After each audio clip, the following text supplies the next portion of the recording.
Let's consider the difference between the fear-based aspects of our being, our small self, I guess you could call it, though it also serves its own unique function. And I'm not trying to create a hierarchy or demonize any parts of ourselves. But the point is to elevate our higher aspects, our higher self. So that's what's driving the car. We can let ego sit in the back seat of the car. You know, it will shout directions and be loud. But most of the time, it would be foolish to listen to it. And in my experience, never hand the steering wheel over to your ego, because it's a terrible driver, one, to be honest. And metaphorically speaking, it only knows how to get you to the dump or off the edge of a metaphorical cliff. So let's consider the difference between small self and higher self.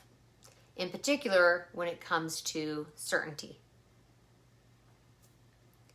One of the biggest differences between your small self and your higher self is that your small self is uncomfortable not knowing what's going on now and what's going to happen next. It thinks if it can understand things, then it will be safe. And so understanding things is of utmost importance. It's so important to the lower or scared aspects of our being to know what's going on, because, you know, that's where it gets its perceived safety. And it's so desperate for that it will literally start filling in conceptual blanks with made up conjecture that it will then deem to be the truth with a capital T, which in fact is just something that it made up, or maybe heard someone say on talk radio, you know, someone who shared an opinion very strongly as if it was a fact. So now they're going to adopt that opinion as truth. People who exist in fear, bottom line, they're easy to control. They're easy to manipulate, because they'll usually listen to whoever's the loudest, most certain voice in the room. The person who gives them an easy answer, a black and white answer, or lets them scapegoat and dump all their anxieties onto someone or something. That's honestly how we get dictators and demagogues. Fearless people, brave-hearted people. I don't know if anyone's completely fearless, but those who have really chosen to let love or higher self be in the driver's seat, those kind of people do not accept that style of leadership, because it's based on exclusion and it's based on trying to get rid of the danger, the other people, aka anyone who looks or acts differently than what has been deemed, you know, the real fill in the blank with whatever in-group the demagogue has created. And the truth is that almost nothing in life is black or white. And it's not even just in the gray area. It's actually the full color spectrum. It's the full rainbow. And everyone in every situation is unique. And there are a million or more ways to spin any truth, any situation, any perception to match your own preconceptions, so that your ego can feel puffed up and proud of itself and right. And I knew it. But the spirit of truth in you, aka your higher self, your compassion, your authentic love, it doesn't have this unrealistic expectation or need to always know everything and always be right. So it doesn't even try to fill in the blanks or create these bizarre self-fulfilling prophecies in an ill-fated attempt to have control. Our higher aspect actually enjoys not knowing and leaving room for the mystery. Our higher self celebrates the unfolding. It celebrates the letting life reveal itself in its own divine time, rather than trying to, grab it by the throat and choke it until it gives us the answers we need. Tell me. That's kind of how the ego approaches things energetically. Like, I need to know.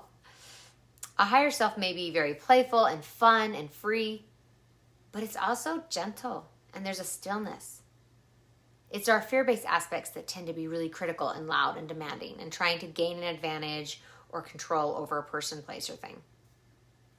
Your higher self, on the other hand, knows how to intuitively dance with life, and it often lets life take the lead. It's responsive and in tune with the flow of life versus being reactive or emotionally out of control. It doesn't need to know what comes next. Your higher self doesn't need to know, because it knows that asking life every 5 seconds, now what move are we going to do? Okay, are we going to twirl next? What are you doing with your feet? Oh, why did you step forward? I thought we were doing the side step.